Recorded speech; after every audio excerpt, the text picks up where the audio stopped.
Mathan, and this is my submission walking through the 7th problem of this week's homework. I was able to get this program to run with no bugs. There are a couple of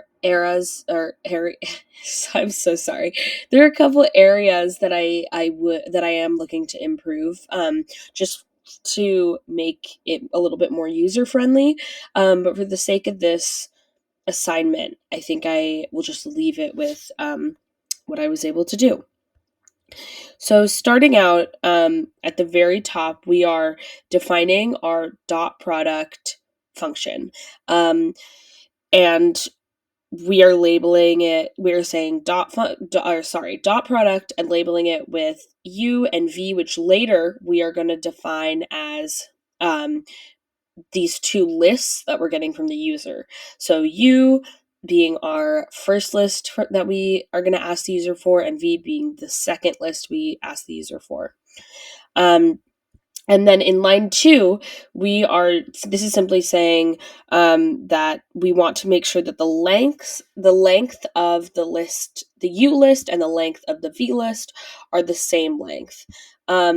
If this is not the case, we are having the program tell the user that both lists must have the same length. So this is just so that sums up lines 1 through 3. Then in line 5, this is where we're actually going to explain how the calculation that we want this particular function to do if they pass the test of our U list and our V list being the same length. So this is what we have here.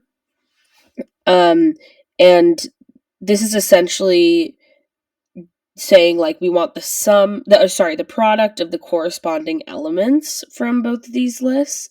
And again, they need to be the same.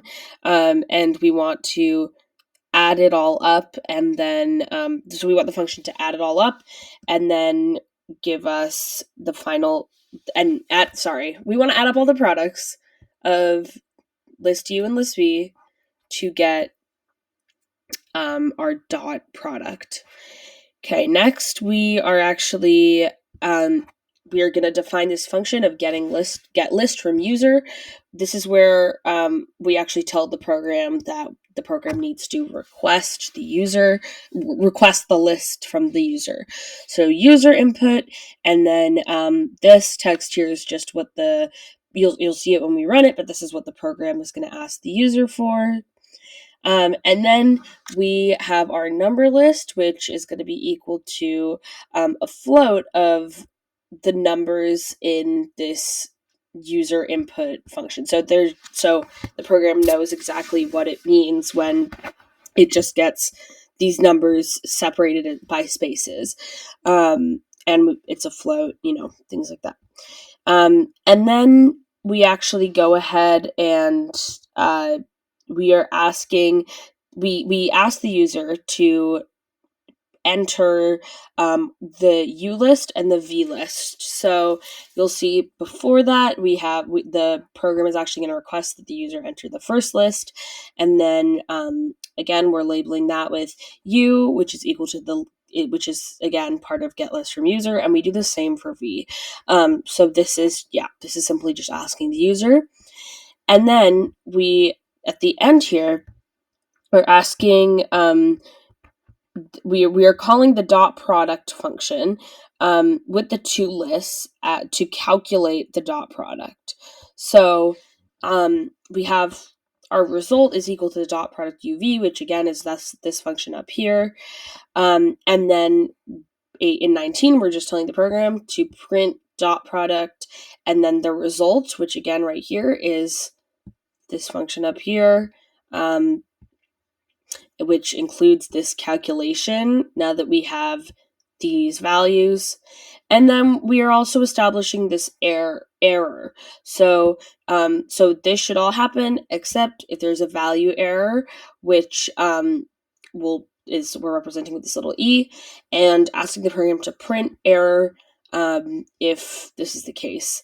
I just realized there, yeah. So anyways, I'm gonna, there again, this is, especially in this last bit, I did, obviously test the program, to see what it would do because of if there was an error, and I wasn't super happy with how E was just showing up very blank. I feel like there's something else I could do there to make it a little more understanding for the user, but for assignment's sake, I think I'm going to leave it with this. So let's test it.